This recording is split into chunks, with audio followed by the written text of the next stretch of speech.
Can I tell you one thing that Raul told me? The R Money guy. He said one thing that I swear it like changed my life. He said, "We have to be willing to get punched in the face every single day."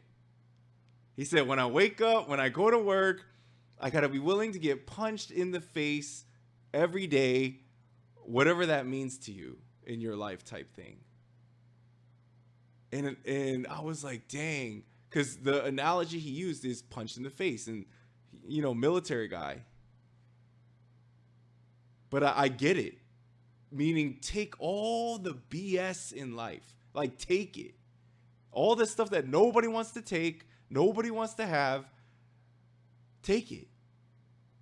And you gotta, it's a balance. You gotta want something so bad in life. You gotta think about it to take the punches in the face, right?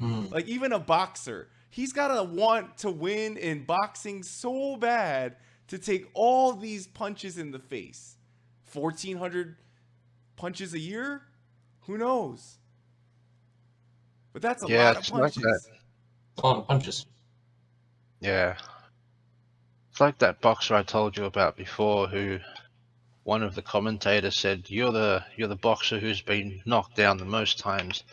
And he turned around and said, I'd like to think about it as I'm the boxer who got up the most times. Which is totally, totally different. Took the punches, went down and got up again. Getting up is the hard part. And that's what I love about the Akuza Mines, right? Like Raul, you just came in here. Like, first of all, you're part of the fam, bro. And Good, second of all, good to like, be here. huh? I said it's good to be here. Yes, sir. Second of all, like, I like. I'm not gonna sit here and say like, oh, we have all the answers in the world. We don't. But it's like our most honest answer, so to speak. Maybe through our life experience, and we could teach one, maybe one, what we went through, so that they don't have to go through that. What's that Jewish proverb? The man who saves one life saves the entire world. And so, Raul, you teaching me that, bro, that lesson of like, yo, you gotta get willing to get punched in the face every day, helped change how I even operate and move at work now. Dude, I'm glad. I'm glad to help, man. Yeah. And here's the like another motivating thing. I still remember in this convo, I said, Raul, like getting punched in the face every day, isn't that some sort of wear and tear? Like every day, even a drop on your face every single day, it's going to start to hurt after a while. And, even football players, for example, what is the statistic that for every quarterback that gets tackled, they lose a month off their life because they get tackled so hard that the body not used to that. Same thing I go through, falling on my neck and my back every day.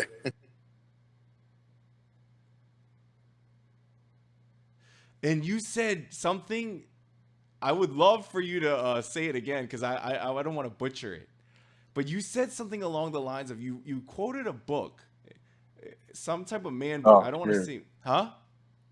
Oh, I'm trying to think, dude. Yeah, it's been a while since we talked about that. If you remember a piece of it, I could probably put it together. Yeah. So let me. Yeah, is you talked about a book, and you talked about stoicism, and you talked about like a book on manhood. I forgot what it was, and it was about stoicism. And then you said, you're like, Jason, to be real with you, the body can take a lot. It's Mhm. actually very adaptable and repairable, and it's very stronger than you think. I remember you telling me that was such a motivating thing. You know what I mean? Like Yeah, I a can't lot remember of the times, exact book, but I mean, we've heard that a lot in other places. I mean, like, ask anybody. Like, there was, I think, like David Goggins. He's a really big proponent of yeah, that. It's not so yeah, much that his body's going to give up. It's his mind. The mind's going to give up before the body. A lot of the times, like your body is incredibly resilient. And it's like, if you look at some of the most harrowing things that people went through, if you look at, I mean, like one of my favorite books to reference is Viktor Frankl's Man's Search for Meaning. I mean, look at what they went through. It was never, these people were they, by all means, a regular person today, given that type of scenario, they will probably die. So it wasn't necessarily that they were somehow stronger than the average human, smarter than the average human, but they had that ability to where their mind kept going, which kept their own bodies going. Like, that's just, there's a lot of stoicism. There's a lot of different books that talk about that. And it's like, once we kind of get away from that fear, that bodily fear of death that's trapped in our mind, it's like you can do so much more. Like, eventually you become like wood at that point. You feel no feelings. The things that hurt you so hard, so bad in the past, those are gone. Those aren't even a blip on your meter at this point. Like, that's a big part of like doing something that other people can't or don't want to do. A lot of it's not even can't. A lot of it's they just don't. And your body, everybody's always worried, like, oh, it's gonna, my heart's gonna give out. Oh, I don't know if I can do that. It's like, no. Your questions, your worries, are all trapped in your mind. I'm not saying jump off a building and hope you can survive. I'm saying, you're going to push yourself further and further and further. And when your body says, we can't do it, it'll say that. It'll give you the warning. But for the most part, most of the time, people call it quits a lot earlier than what they'd possibly go through. And one of the worst feelings is quitting early and seeing, oh my God, I could have gone further. I could have done more. I could, just a little bit more, that I would have made it. And I think that's a real big, for success, for life. I think just overall manhood in general, you have to kind of unlock that part of you that says, yeah, I'm going to get punched in the face every day. And eventually, you know what? Not even going to phase me. Because I want what's on the other side of that punch way more than I want to feel good about myself. And I want to be happy. That's how I see it. I can't remember the exact quote. I can't remember the exact book, but that's how I live my life. Yeah. And I'm not And good. then, I'm not and always to good at that it. point, I'm not always. I was Go gonna say ahead. to that point, yeah, I view like people are almost like trees, like plants outside. They become stronger as they're faced with weather and wind and a bunch of low stresses that happens, bugs, but it makes them stronger. It makes them more durable, and that's just what we have to apply to ourselves. Yeah, I get what you're saying. Like the caterpillar into the cocoon to become the butterfly. Yeah. But a plant isn't strong on its own. It needs the wind. It needs the blizzards Yeah. and all the bad weather to train it. That's true. Even Mm-hmm. farmers know For that. true.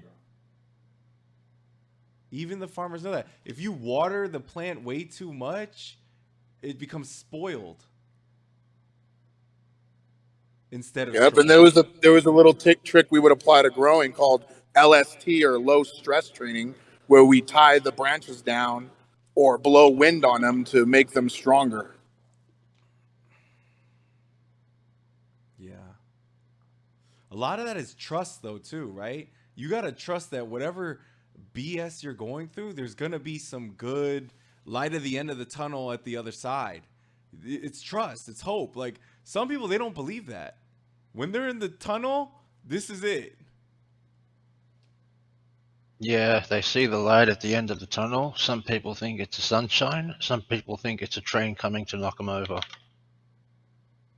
It's a trap. It just, you got to think of it as sunshine. Don't think of it as the train coming to finish you off. And you will keep going.